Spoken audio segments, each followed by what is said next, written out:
Welcome to the Shaun Show. My name is Shaun. I say that again. Welcome to the Shaun Show.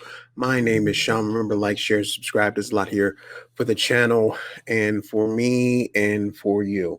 Now, full transparency, I always like saying that because that's just who I am. I'm a fully transparent guy. I said that I was going to get a green screen, and I got a green screen, and I wanted to kind of vibe it different, but I'm still figuring this thing out because I have no idea what this thing is over here. Where is it? What this thing is over here is like it's a hole that is burning, and can I touch it? Yeah, I have no idea. You know what? I think that's the. Hold on. Let me see if I can. Did I do something? Did I figure it out? Did I win? Anyway, just ignore it. But we're gonna be trying to do some. I'm always trying to advance the show, do some dope stuff here, here at the Shaun Show. So what I'd like you to do is I'd like you to subscribe to the Shaun Show. Give a like. It's absolutely free. It doesn't cost you anything at all. I promise you. And also to share this to your friends. Let them know that Shaun Show's on. We finna talk about some stuff as there's a hole burning behind me through this screen. Oh, when I did that, I think that got rid of it. What if I do the show like that the entire time? Okay. What if I restart it and you would never know? I'm gonna keep rolling because that's the type of person I am. Anyway, listen, there's a lot to talk about in sports, just period. And I was going back and forth on what to discuss. We finally talked about the NBA last week's episode, and I've been dying to talk about basketball. Basketball is my favorite sport. But I just this so much was going on with this particular topic subject that I had to get into it and talk about it because I think that this is great and I think this is fantastic. I think those are both of those things at the same time. So let's just get right into it. Okay, so we're going to start off with Eric Bischoff. These are comments that Bischoff has stated, and he said this on his 83 Weeks podcast. I think the podcast that he has is great. I just don't like the co-host that he has because he literally said on one episode that I am rooting for AEW because the WWE is evil. That is a quote. That's not just me just talking to be talking. That is a quote from this actual man. I forget his name, but sorry, I'm having noises and stuff pop up. Listen, it's gonna be one of them shows. We're just gonna get to it and we're gonna talk about it and we're gonna be about it, right? Okay, now back to what I was saying. Okay, so this is what Eric Bischoff said. Eric, wait a minute, see, started real high, and I was where is it? Okay. Eric Bischoff said the core, and this is on Codaholic.com. This particular article, I will, as always, put this up so you can read along. The core of this debate, this is what Eric Bischoff says, and it is a debate because, again, I'm fully supportive of Tony and AEW and everybody there.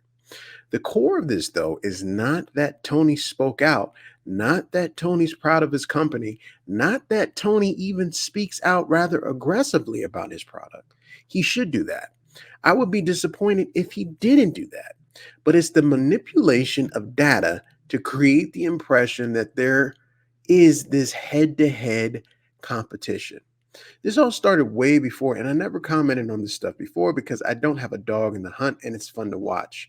To suggest, as he's been going on for quite some time, that based on a percentage of a demo compared to a show that's on a completely different night against completely different competition, that somehow that correlates to AEW being more popular or a better product, I have an issue with that. Not an issue with believing, as Tony obviously does, and the talent obviously does, as well as they should, that they're a better product. Subjectively, I would agree in many cases and have many times on social media. I've been equally as, I'm going to use the word critical, but I don't mean to be critical if it's more of a constructive criticism. I've spoken out consistently about the WWE product and what I feel is wrong with it from the lack of storylines, lack of structured storylines that have an arc, build, and create anticipation. To me, that's a huge problem with WWE, and I've been more than free with my comments in that regard. both before I went to work for AEW this last time for that from that cup of coffee I had in Stanford and afterwards. But the idea of that number one, AEW, I'm probably not gonna put the whole article, I'm just gonna read it to y'all. AEW, and more often than not, it's the Dave Meltzers and the Brian Alvarezes and those of that ilk that are trying to twist and turn data and interpret data in a way to try to create this impression that they're actually in a competition. That's where I throw a flag personally. There's more here um, that I'm going to read. I just because this is the thing. This is like word for word what he said, but there's only a certain percentage that is being like posted in the world, right? So he showed already in this article that he is a supportive member. I mean, he appeared on AEW multiple times, um, and he's of course he had a working relationship with WWE. But let me just read this last part. I'm 99.9% sure that Tony Khan doesn't have a freaking idea what he's talking about in terms of if Ted Turner was a wrestling fan. I can call his son Teddy. I'm sorry if I'm because listen, there's a lot going on in today's show. People on the back screaming. I'm gonna keep reading. And y'all love me. This is the type of show. Listen, no one, people would cut this off and restart. I'm not gonna do this. I'm just gonna keep it real. I'm 99.9% Tony Khan doesn't have an effing idea what he's talking about in terms of if Ted Turner was a wrestling fan. I know I don't. I can find out. I can call son Teddy, and I probably will soon because I'm curious as to how far back Ted Turner's relationship with professional wrestling started. Was Ted a wrestling fan growing up? I don't know. And neither does Tony. So right off the bat, Tony made a statement that was misleading, ignorant, and ignorant in the literal sense of the word. Okay. So that was Eric Bischoff's take. Now we're going to go with Tony Khan's take, and I'm doing this so we always start with fact here. So I'm doing this so we have some fact before we give opinion. So this is when he did one of his regular appearances on Busted Open Radio. That was on October 20th, which October 20th is very special for me because that's my birthday. So happy birthday to me. So this is what he said. Well, I really like Eric. You see how I changed my voice? Let me not do that to this dude. I really turned. I really turned into like someone. I thought, well, I really like. All right. Well, I really like Eric, and I was kind of surprised by Eric's comments coming from Eric Bischoff. I think Eric Bischoff's probably the last person anyone would expect to say that they think the president of a wrestling company should be quiet. But then when it comes to head-to-head competition, we're in a head-to-head competition this past week. It was only 30 minutes, and I didn't ask for it. I don't think anybody asked for competition. Anyway, we were in our time slot. Somebody came into our time slot aggressively, and we've generally responded pretty well and have been very successful. I was amused by Eric's comments, and I like Eric when we're together. When we were together. But this is the ultimate example, I think, of glass houses in some way, knowing how Eric conducted himself when he was the president of WCW. And really, he did ask for the head-to-head competition. And I think he said publicly, I should be going for that. But I don't decide when the shows are on. Okay, so already, I'm not, you know what? This is the fact part, so let me be quiet. This time slot, we've had looked at a couple of different time slots, and this is the one that they thought would do well, and I was pretty supportive of. I was surprised the competition was going to be commercial free, but I thought it was more impressive given that I was forced to take a couple of breaks. And since the numbers came in on Monday, I haven't said much. What? Did this man just say that he because I think those numbers speak for themselves.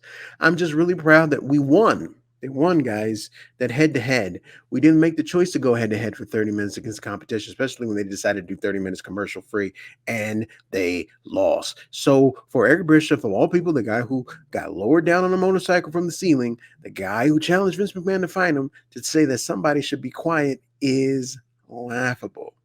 Eric is doing an act. I respect it. He's doing an act. But let's be serious. Eric used to be a wrestling company executive and now he's a commentator. And as a commentator, he's trying to stir up controversy. But I think it's pretty naive of somebody to look at this and not examine that the person talking is Eric Bischoff, who's the most outspoken wrestling executive of all time and someone who got a lot of heat.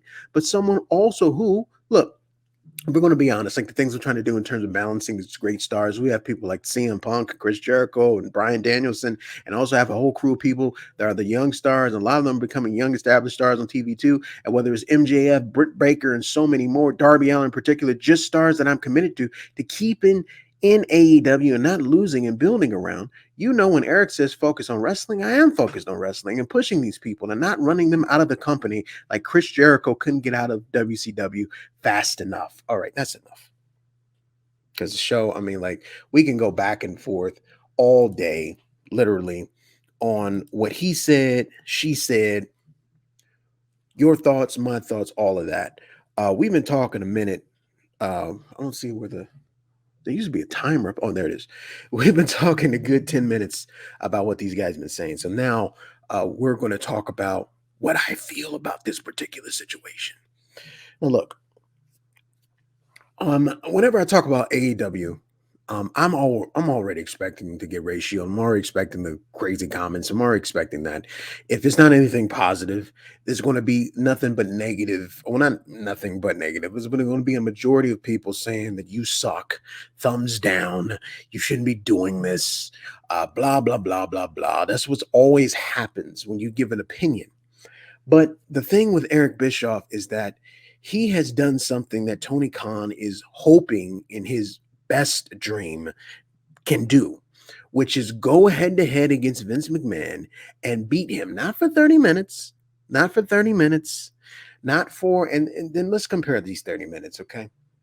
You had a commercial free match with CM Punk, which a lead in from Daniel Bryanson against the guy. I don't know his name. I'm not a Japanese wrestling guy, so excuse me, but he's a huge Japanese name.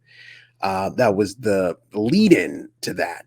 So you really put your best foot forward and you treated this as if this was head to head competition, like this was a Monday Night Raw going against Dynamite for the first time, and you just threw the kitchen sink at it. Now, from a business perspective, I give Tony Khan props for that. And this is why I give him props, because the numbers show in his favor. So now when he goes to renegotiate his contracts, or when he goes to, speak about, maybe a different night down the line, because, they're moving the TBS in at the beginning of the year, when he goes and does these things now, right? When he goes and does these things, now this becomes a situation where he can show the numbers. He could say, here's the numbers. Here's how many people have watched us when we went head to head. And we believe that because we went head to head in this 30-minute mark, that if we went head to head, like straight up with these people, that we would win a head to head competition. That's basically kind of the vibe that Tony Khan is going to kind of lay out here. He's going to lay out when he's speaking to these executives about these facts and numbers that are supportive of him and what he does, and which he should do, rightfully so. He should do that. But these executives aren't stupid, right? And people who are business people are not stupid. And Eric Bischoff being he talks about he's a commentator, and he talks about that he's trying to drum up viewership and he's trying to do all this. Listen, Eric Bischoff did make a book that said Controversy Creates Cash. He did make that book. I have a copy of the book. It's a pretty good book. It's a lot of interesting things in there in terms of the business stuff that he did for WCW when he came in. Like, one of the things I'll mention is that he when he came in, he was trying to flip WCW from they were losing a lot of money, man. They were in the red, not the black, not the green. The black is like we're even. The green is that we're up in profits. The red means that we're down. The red, like over here, back here. That's where they were. They were in the red, right?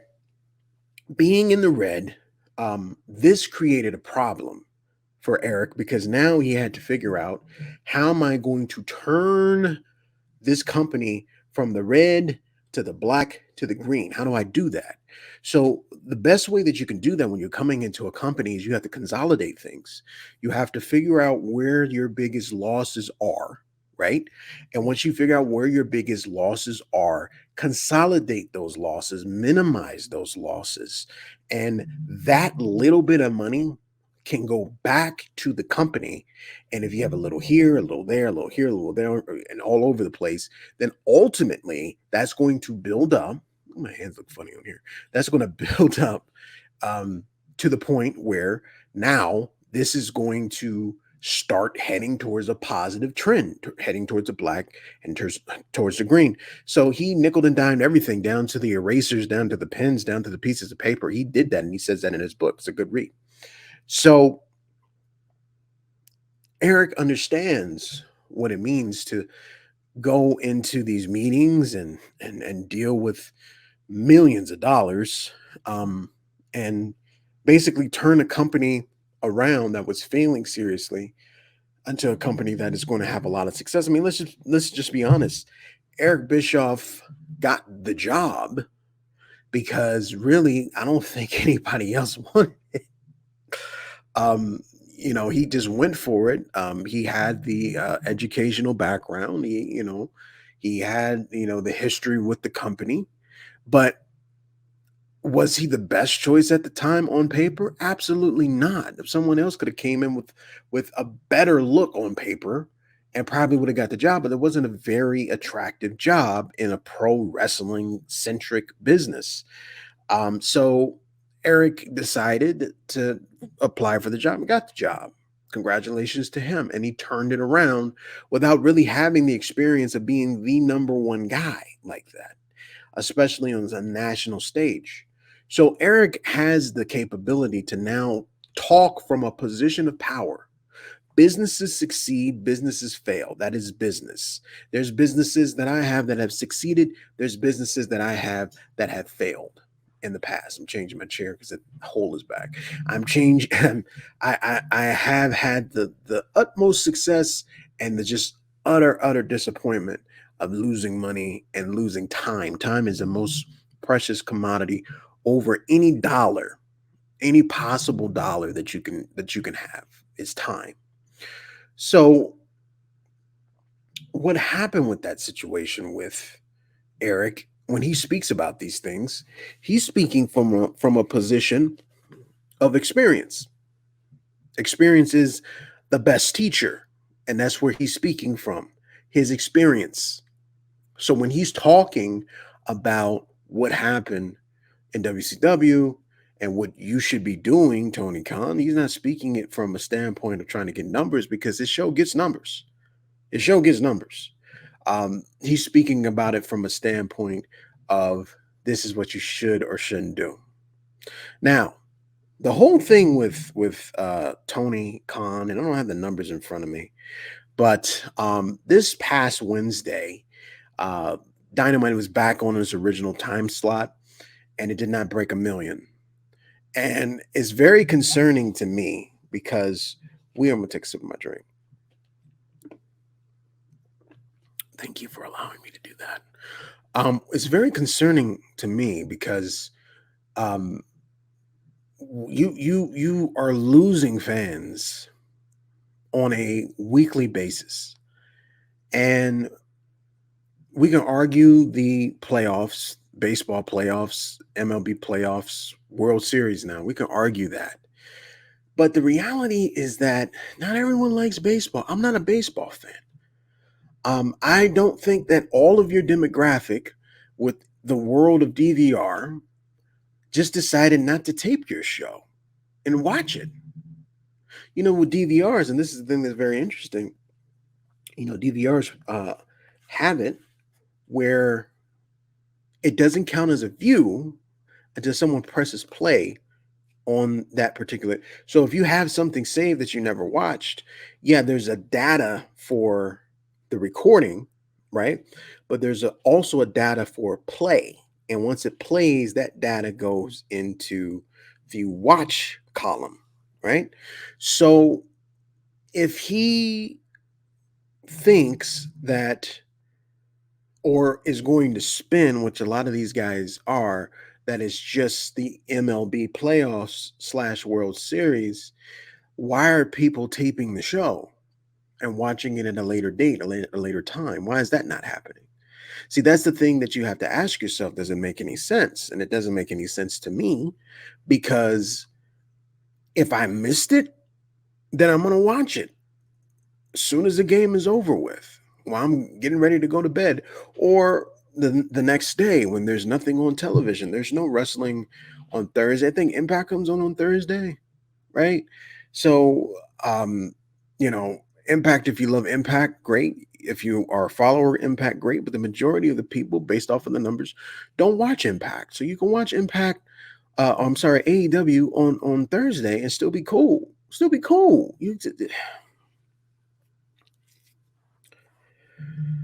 The ratings are dropping. We had this large hoopla of when you brought in all of this talent, which I think I said on the show that um, I was not a fan of bringing in Adam Cole and Daniel Bryanson on the same time at the same show. I was not a fan of that because I think it should have been spaced out, right? Um, you don't know. I think he's going to try his best to get Bray in the company. I think he's going to try his best to get Braun Strowman in the company or Atlas. I think he's going to. Ring of Honor just released a whole plethora of talent. And the Young Bucks and Cody has a relationship with a lot of those guys over there, like a Marty Scroll and et cetera, et cetera, et cetera. Briscoe brothers, etc., etc., etc. I'm very sure that they're going to do everything in their power to have an influx of talent because that is the business model with AEW. Let's hoard all of the talent, right, that we possibly can, and then try to figure out how to make good TV. And Tony believes in his mind that if I make this kind of like, because he's kind of scheduling it like this is a Excel spreadsheet. And when I mean Excel spreadsheet, I don't know if you ever used Excel, but basically with Excel, what happens with it is that you have um, data on one side, numbers on the other side. And if you put everything into the system correctly, then it will make an average or it will add up or it will multiply. Whatever you tell Excel to do, it will do if you put it in, if you put the cells in correctly. So I think he has an Excel sheet literally where he's creating like a conga line of who's going to wrestle on Dark, who's going to wrestle on Elevation, who's going to wrestle on Dynamite. And I think that he wants to not put these wrestlers in a position where they're like, I'm not being used, I'm sitting at home, because he's criticized Vince of that multiple times. So I think he has like an Excel sheet where he's having a conga line of these wrestlers go back and forth because it just, to him, that makes sense. Bringing in new talent, I feel that that is the way he's going to justify bringing in the new talent by doing this conga line thing, right? So I, the business model can't be based off of bringing in talent. The business model cannot be based off of how many interviews you do on social media. And that goes back to what Eric Bischoff was saying, which is shut up and wrestle. He's absolutely right. The product is hit or miss. It's either you like it or you don't like it. There's really not a gray area for this. And case in point, Impact is what I would call a gray area for wrestling, right? You can watch Impact, you could say it was pretty good, right? And then you would say that I'll come back and give it another chance. That's basically how Impact is perceived. AEW is like, I hate this type of wrestling. I hate these type of people. I hate these type of storylines. I'm not in it. Or I love these wrestlers. I love these storylines. I love the talent. I'm in it. It's not a gray area. It's black and white. Just because of the extreme personalities, the styles. It's just a bunch of various things as to why it's perceived the way that it's perceived. So, what do we do now? He's had the war of the words with Bischoff, which I agree with Bischoff. You need to improve your company. That's if you have a company, there's no reason as to why you wouldn't be trying to improve this thing. Why would you not try to improve your company? Why would you not try to? The ratings are going down like a rock. I'm not going to sit up here and I'm not going to read them off to you. I didn't have them prepared before I came on the show. But the ratings are down, way, way down from where we originally was. Jericho had said that he believed that by December that they would be beating the WWE regularly, Monday Night Raw. That's what he believed. And we're at a position right now where nothing is going right. Nothing is going right. Everything is bad. Everything is, it's like a house is on fire and we're sitting. You ever seen that meme where there's a dog sitting in the middle of a house? It's like a cartoon dog, and then the house is on fire, and he says everything is fine. That's basically where I think we're at right now with AEW. Now, listen, you're fans of it. Before you guys start, what do you mean? I know you're fans of AEW. I got it. I get it. I know you love AEW. I know a lot of you have gone to the show. I know probably some of you who watched have gone to the Jericho cruise. Hopefully, you had a great time. But regardless of how big of a fan you are, and regardless of how supportive you are, and regardless of how many T-shirts you bought and pay-per-view events you attended, and watched at home, and if you got the VIP pass at the Rock and Roll Express on the water under the shower, Sea of Rage, you just made the list cruise. It doesn't matter. The numbers are showing that the audience is not coming back. They're leaving week by week by week. And what is going to happen is when they go to TBS, more people are going to drop off. Why? Because people who record it, right, are going to forget to record it for TBS. Just like, for example, I didn't see SmackDown because I didn't know the SmackDown was on FS1. So they missed a viewer out of me. I didn't know that. And my DVR is set to take WWE Friday Night SmackDown. Well, even though it's called WWE Friday Night SmackDown, the DVR is not smart enough to go and say, oh, you mean on this channel. So they didn't get a viewer out of me. They're going to lose some people when they do the transition. They got to kind of bring the audience along. That's what the WWE was doing. Like when they moved years ago to the Nashville network, they had a huge promotional campaign for weeks before they actually moved. And then when they moved back to the USA network, same thing. So they know that there's going to be some loss in viewers when they transition from another network to another network. You also don't have the big eyes of TNT and having the optics of the NBA countdown or NHL countdown commercials or content, and then you see an AEW commercial. You don't have that cross advertising that makes it look like it's a big deal. You don't have that anymore. So yeah, you need to focus. Focus on giving the fans what they want. And this is my last point.